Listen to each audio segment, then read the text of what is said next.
When you're designing your salon suite facility, you're going to come up with a color scheme, and your color scheme is usually determined by your brand.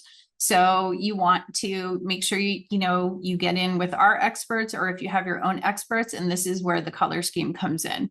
What color are the walls going to be? Because again, you want to make sure that you're doing your common areas, which is your reception area, your hallways, your break room, your laundry room.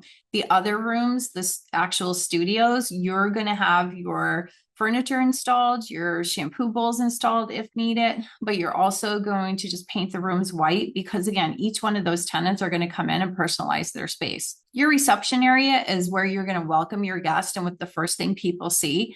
And again, you are the facility and each one of your tenants are individual businesses. So, having your logo on the wall, we don't do desks in our facilities. And the reason why is because this concept is newer in Pennsylvania, people tend to stop when they see a desk and they don't go to look for the person. So, you want to put a directory up, you want to either put a directory or run a TV that has, the diagram of the building and who's in what studios so that people aren't there waiting for, to be told where to go.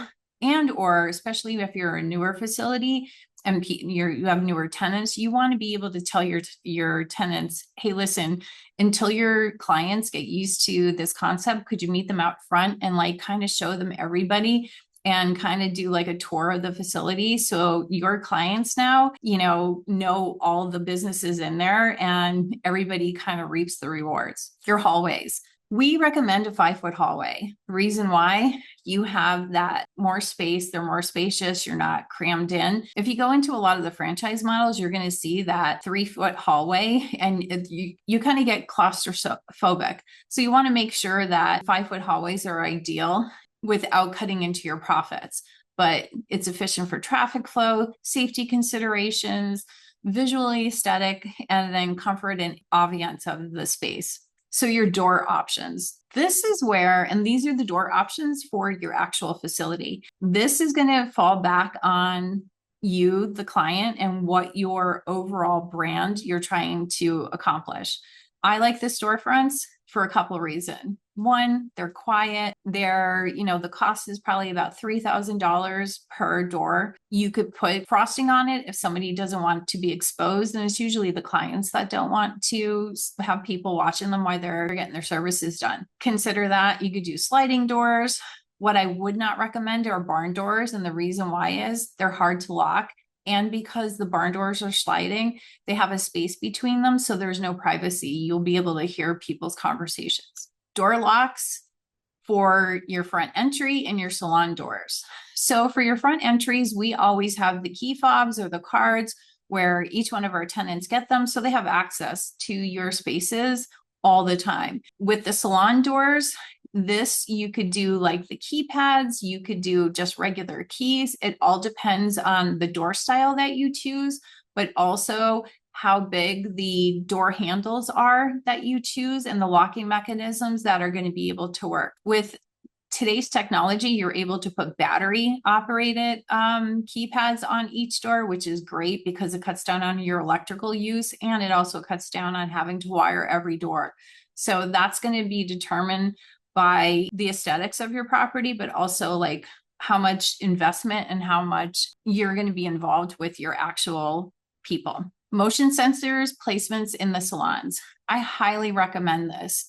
We use the ones that are actually heat sensitive and motion, and we put them in the middle of the room, middle of the ceiling. Actually, you can do wall mounted ones. What we found is if somebody's, if the way they position their room, a lot of times how you've imagined the space is going to be used is not, people move things around and they might not be able to catch the movement.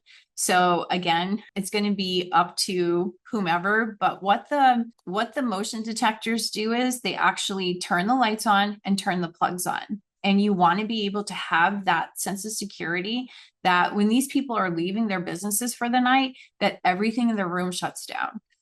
So that's highly recommended that we use motion detectors to actually control the lights and your switches. When it comes to the lighting, we recommend the Kelvin lighting. And the reason why is for hairstylists that are doing color, it's the most natural light, so that when a person does walk outside, the color that they saw that was sitting in the chair reflects the color that they see out in the hallway. Now you could do the 2x2 squares, or we always do the 2x4s. So it depends on how big the space is, and you're going to be using anywhere from, 2 or 3 2x4s, or maybe 6 2x2s. It just depends on what you're looking for. Your common areas. Common areas are defined in a salon suite by your waiting area, your lounge, and we see a lot of processing rooms now because people are getting back, your tenants and beauty pros are getting back to doing multiple clients. So you want to have a place where clients can go and, process why their services, their hair is, processing what color or bleach. And so you want something comfortable. But your common areas are going to be the bathrooms, the hallways, your break room, your laundry room. And that's where you're going to be able to shaping the overall experience of clients and your beauty pros experience. The reception areas, again, make the first impression and should represent your brand in a very strong and using the aesthetics. And moreover, sharing the space fosters that connection and with all the beauty pros within your space. Your laundry room.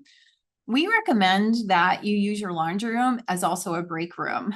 What I've seen over the past 10 years is these individuals, it's not like a salon. If they don't have appointments, they're not there. So, and if they do have appointments through, they're just running in, grabbing something to eat and leaving.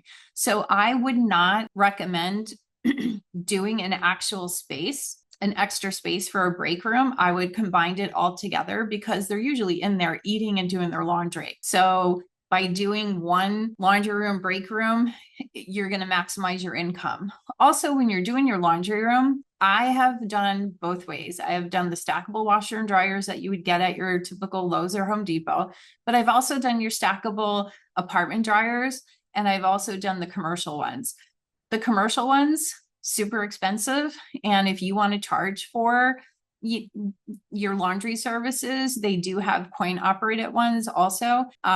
We don't do that. We try to keep, the amenities, because I know a lot of the franchises, they nickel and dime, the tenants to death. So like we don't charge, but the ones that I love the best are your typical washer and dryer stackable one unit that you see for the apartments. And the reason why is the commercial ones are very expensive.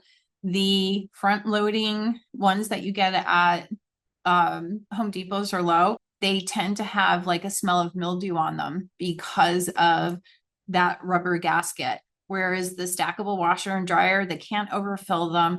They last for about 5 years, and it's just a item that you're going to have to replace instead of repairing them, and they work wonderful. We always put a refrigerator in our laundry room, break room, so that they could put drinks and they could put their lunches and anything, that they need refrigerated. Because again, you have to remember your plugs go on a motion detector. So the plugs aren't going to stay on for them to have individual refrigerators in their space. The restrooms, again, you could do single restrooms, you could do stall type restrooms. However, it plays the role. A well-designed restroom should prioritize cleanliness, functionality, and aesthetics. So consider installing the touchless fixtures. We love them. And what they actually do is you don't have to turn the faucets on. It has a gallon shampoo underneath, or a gallon of soap underneath, so that you don't have to keep refilling it.